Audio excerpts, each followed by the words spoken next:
he kept his feet. Oh, he cleared the fallen timber in his stride. And the man from Snowy River never shifted in his seat. It was grand to see that mountain horseman ride through the stringy barks and saplings on the rough and broken ground. Down the hillside at a racing pace he went, and he never drew the bridle till he landed safe and sound at the bottom of that terrible descent. He was right among the horses as they climbed the farther hill, and the watchers on the mountain standing mute saw him ply the stockwhip fiercely. He was right among them still as he raced across the clearing in pursuit. Then they lost him for a moment where two mountain gullies met in the ranges on what a final glimpse reveals. On a dim and distant hillside, the wild horses racing yet with the man from Snowy River at their heels.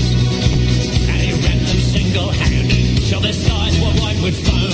He followed like a bloodhound on their track till they halted, cowed and beat.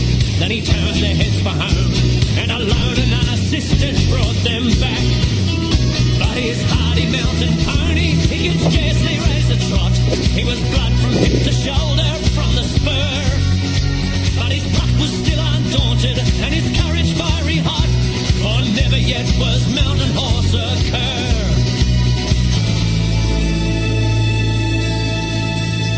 And down by Kosciuszko, where the fine-clad ridges raise their torn and rugged battlements on high, where the air is clear as crystal and the white stars fairly blaze at midnight in the cold and frosty sky, and where around the overflow the reed beds sweep and sway to the breezes where the rolling plains are wide. Oh, the man from Snowy River, he's a household word today, and the stockmen tell the story of his ride.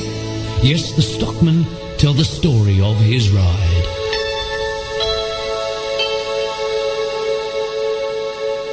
And, of course, that was The Man from Snowy River, which was a poem written by Banjo Patterson and has become very much a part of Australian folklore.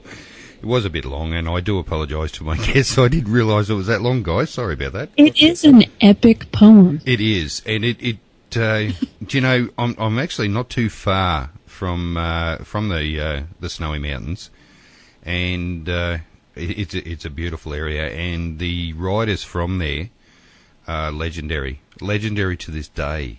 They just, you would be amazed at what they can actually do with horses. Now, of course, you're listening to Mysterious and Unexplained. I'm Rusty O'Neill. I'm here with Beth Brown and our two special guests, Matthew the Sandman Kelley and William Brower. You know, it's very hard for me to get my tongue around your last name, William. You're doing a good job. No problem. I have a problem with words sometimes, usually after a few drinks. But now you're planning an expedition to the site of where the Titanic sank with the sole purpose of obtaining AVPs. Very, very interesting subject. What sort of equipment are you hoping to use, or will you be using? Well, William, you want to go ahead and start that off, and then I'll fill in whatever you don't cover? Sure, no problem. Well, we're going to be bringing along both a series of digital recorders, analog recorders, video cameras. For myself, on my end, I have a theory that if we actually try to replicate key moments of the sinking, that might help to generate some type of an EVP connection. So I'm going to actually be bringing pieces of memorabilia that I had used in my lectures. Mostly items like some blueprints of the ship itself, and even a CD of the music that was played on board the ship itself, too. That's actually quite interesting. Sorry to cut in there. Now, the band that was playing at the end, there's a bit of controversy about the song that they were actually playing. Some people say they were playing Nearer to God, Nearer thee to God. Nearer my God to thee. Yeah, that's the one. And there was another one which I can't remember the name of it now. Song Duckham. Which one do you think they were playing? I personally think that's one thing that we may never know. But myself, from what I had read over the years, I honestly feel that it was probably near by God divinity, simply because of the fact that before even going on board the Titanic, bandmaster Wallace Hartley had always said that was his favorite hymn when he was growing up, and he would want that to be played at his funeral. Well, I suppose if I was on a sinking ship, that'd be a song that I'd want to hear as well. But I was reading an article where the captain kept yelling out, "Be British, all, be British," which is why they believe that most of the British, or more British, perished than what Americans did, because they all lined up. Oh, Well, I don't know, but there's a collection of nationalities from around the world. She was a British ship, but she's quite a collection. Built in Ireland, owned by British ship, built in Ireland, owned by American interests. So. And then with an international crew, no less, too, from the Café Parisien with Frenchmen to even one of our other crew members, Angelica Harris. Her great uncles were both Italian and were stewards in the a la carte restaurant on board. Right. And keep in mind also, she had a crew that numbered 882 people. Am I correct in that, William? Yes, you are. Yes, 882 crew. She was a massive vessel. The largest of her day. And when she went down, her toll was massive. Yes, it's something that'll. In fact, I watched a movie the other day called Titanic 2, which was, I really wish I hadn't, because that's an hour and a half I'll never get back again. I've heard about that movie, and that's what I've heard from everyone. And I haven't saw it yet. Don't bother. It's a silly movie, a really stupid movie, which is typical whenever they try to make something again. But it's just a shame they just didn't do the Titanic any justice whatsoever. Of course, the same thing happened. They hit an iceberg and sunk. And Titanic 2, did they resurrect the ship and sink it again? No. Titanic 2, they built another ship. And everything went true to form. They had the designer on the ship on board, who was a young bloke. And, of course, he was urging more speed, and so forth and so on. It was a silly movie. And like I said, it's an hour and a half I'll never get back. Sorry, Beth. Did they What I've heard, the Futurama version of Titanic was better than Titanic 2. Yeah, I was just getting ready to say that. You never know. You might get some EVPs from that movie, because I tell you what, it was well and truly dead. What? Speaking about the band playing as the vessel went down, I like to throw this out in a lot of my interviews, because I've found that it's a little-known fact.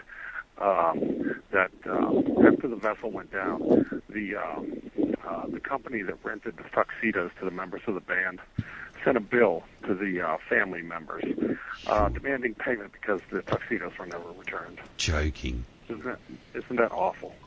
That is low class. No class whatsoever. I can only hope that none of them paid it. $3.50. But in those days, I don't know. I mean, how many weeks? That was at least a week's salary, probably more. Yeah. I'm not really sure. That's just incredible. Now let's get back. Sorry, this is what happens on my show. We tend to go off on tangents quite a bit, and it's all my fault. And I do apologise. No, I don't apologise. That's me. No problem. What sort of equipment do you intend to use now? When you mentioned before, and sorry, I'm going to take it off again. You mentioned about recreating certain events. We had a guest on who was oh God, here we go, archaeoghostologist. Is that right, Beth?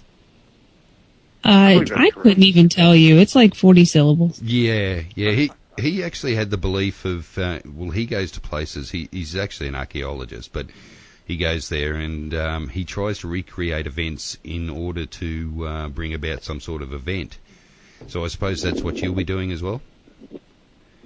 To an extent, pretty much, yeah. we do believe outside of will definitely help. We will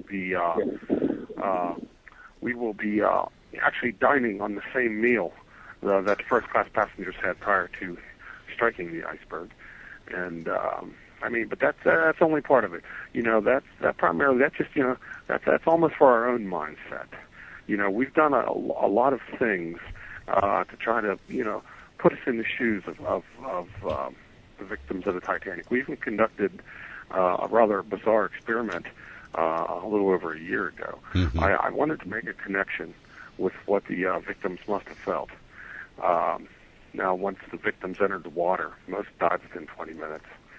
So we placed me in a basin, covered me in salt water. Well, we covered me in 350 pounds of ice and then covered me in salt water. And my whole team, they were taking bets on how long I was last. I got to tell you what, it was excruciating. You're not a lunatic, are you? At the same time, though, there was two things in my favor. One, I knew I could get out of the water at any time. And two, there was no hypothermic shock going straight into the water. I made it 30 minutes, but I was almost immobile at the end of it. I couldn't move my arm, and I certainly couldn't stand. They had to drag me out of the basin, but we done that to try to make a connection. And that's what Setting the Mood is about. It's trying to make a connection, trying to, feel, trying to become a part of what you're trying to understand.